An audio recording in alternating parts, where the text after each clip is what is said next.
surrounds the U.S. Army camp and Tony Schumacher. Alan Johnson is leaving that team at the end of this season to go work with the nation of Qatar and Al Anabi Racing. It's going to be a top fuel car. It's going to be a funny car. And while the drivers have yet to be announced, you can bet all parties involved were talking about this shocking announcement.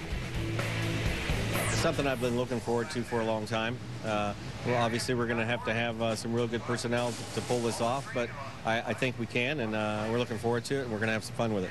Oh, from day number one when Alan came to work for me, that was one of the conditions, that the only way he would leave would be if he could find his own deal and do his own team.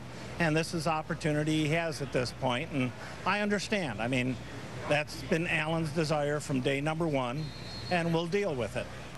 I sense a little mixed emotions from the crowd behind us as we head into our Lucas Oil Rapid Fire, where, Mike, we've got questions about this topic that could go on for a long, long time. And we start with the Army. Their moniker has always been an Army of one. Well, is the new moniker perhaps going to be an Army divided by one? This could have a big effect on this team. I'll tell you, you talk about timing being everything. I mean, they're going to lead this event having a 540-point lead. That's going to be cut down to 30 points when they leave the U.S. Nationals. So Team Schumacher, you add the fact that Alan's leaving, this is definitely going to be a test to see how well they can respond to this.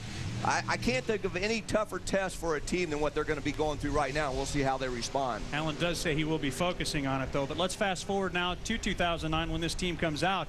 You know, marching on, that's what this team says they're going to be doing. But could some of them be marching gone? How many of them may take the roll call over at Alan Johnson's new team? Well, you know, as a former crew member, a lot of times the crew member's loyalty remains with the crew chief, especially when you enjoy such success that we've seen with that Army team. Now, I haven't talked to anybody over there, so I don't know. I don't think they would tell me anyway, but I would not be surprised to see if some of those members do leave and go with Alan Johnson because of that loyalty. Well, if you're Don Schumacher, then where do you go? Where do you look to next?